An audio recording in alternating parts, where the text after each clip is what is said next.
Shalom à vous tous qui nous suivez et bienvenue dans votre émission Parcours d'un leader.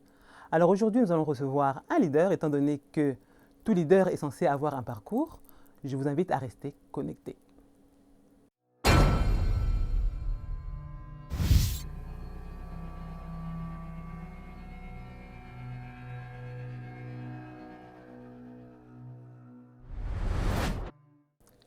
Alors, Williams, shalom, je te salue au nom de notre Seigneur Jésus-Christ. J'espère que tu vas bien. Bonjour ma sœur Safi Abigail Esther. Qui est Williams Boka? Franchement, aujourd'hui, tu vas parler.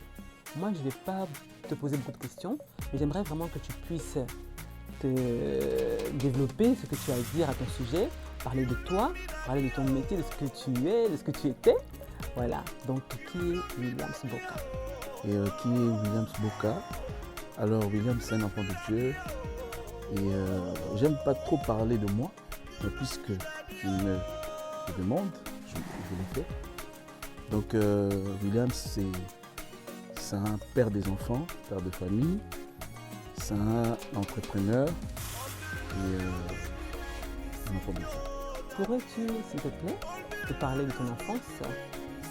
Je pense que lorsque un enfant se décide à chanter, les parents ne sont pas très d'accord parfois, mais bon, ça tu vas me le dire. Alors mon enfance, j'ai vécu une enfance comme tout enfant, hein. Tout enfant, mais pas comme tout enfant aussi. Il y a une nuance, tout enfant, mais pas comme tout enfant. Donc j'ai vécu une enfance un peu spéciale parce que Dieu m'a pris depuis que j'étais enfant. J'ai commencé à servir Dieu et ce qui a fait que j'ai pas fait des bêtises comme voilà, comme tout le monde. Hein. Donc voilà, et je bénis Dieu, et j'ai vécu dans une famille aimante. J'ai perdu mes parents très tôt, ce qui était vraiment très difficile pour moi. Est-ce que la perte de tes parents a causé certains traumatismes chez toi? Est-ce que ça a développé en toi certaines caractéristiques? J'essaie de nous expliquer un petit peu parce que je pense que ce n'est pas facile d'être orphelin de père et de mère, n'est-ce pas? J'ai perdu mon père quand j'avais 5 ans. C'était très difficile. Et surtout, quand j'ai perdu ma mère, c'est là que je me suis dit que je ne pouvais même pas imaginer qu'un jour je pouvais sourire. Étant donné que c'était très douloureux et j'ai vu comment ma mère était partie. Mais bon, mon père, j'avais 5 ans, je ne connaissais pas trop les choses de la mort, je ne connaissais pas. Mais ma mère, j'ai vu comment elle est morte, donc du coup ça m'est resté. Pour moi, c'était la fin. C'était la fin. Il y a une chanson que j'ai faite où je disais Tango na kufeli baboti na mokili nakanisa ki yango desuka nanga mitunaki soki pe na kozwa esuli ezulanga. Quand j'ai connu le Seigneur, c'est là que j'ai compris que Dieu pouvait te donner ce qu'il y a de plus précieux, ce que tu as perdu de plus précieux. Dieu pouvait combler ce trou-là. Et en Jésus, Jésus m'a comblé. Dans le dictionnaire de Dieu, le mot échec n'existe pas. Dieu dit dans la Bible, voici je le conduirai dans le désert et là je parlerai à son cœur. Il y a des moments difficiles que Dieu te permet de traverser, c'est pour te forger, c'est pour préparer ton avenir. Il a fallu que Joseph passe par les souffrances. Il a fallu que David aille dans la forêt pour que Dieu puisse préparer son cœur à la gloire.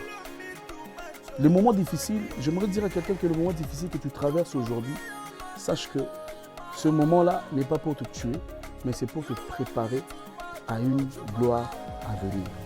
Donc le Seigneur m'a permis par là d'être ce que je suis aujourd'hui, d'avoir ces grands cœurs-là que j'ai aujourd'hui, parce que connaissant la souffrance, connaissant le fait de perdre ses parents, je ne sais pas qu'est-ce qui pourrait encore me faire peur ici sur terre ou me faire pleurer encore, parce que le pire, pour moi, le pire est déjà arrivé. Le fait de perdre mes parents, c'était le pire. Et tout ce que je vis aujourd'hui, quelle que soit son origine, quelle que soit la manière dont ça arrive, je me dis toujours que ce Dieu-là qui ne m'a pas laissé mourir, qui ne m'a pas laissé sombrer, ce Dieu-là sera avec moi dans le moment difficile, dans la prison, ce Dieu-là sera avec moi. William, je suppose que tu es né de nouveau, donc tu as commencé la musique en tant que chanteur. Alors j'aimerais que tu puisses nous expliquer ton parcours dans le domaine de la musique, s'il te plaît. Merci pour la question. Et la musique pour moi, c'est un don, c'est inné. Et en sachant que ma mère est chantée. Dans ma famille, j'ai plusieurs personnes qui chantent aussi, notamment aussi ma soeur Bineta qui chantait aussi, ma tante Doris Mongoy qui chantait. Donc voilà, c'est quelque chose que je suis né dedans, dans la musique. Voilà. Je vais te poser une question, peut-être que tu vas trouver indiscrète.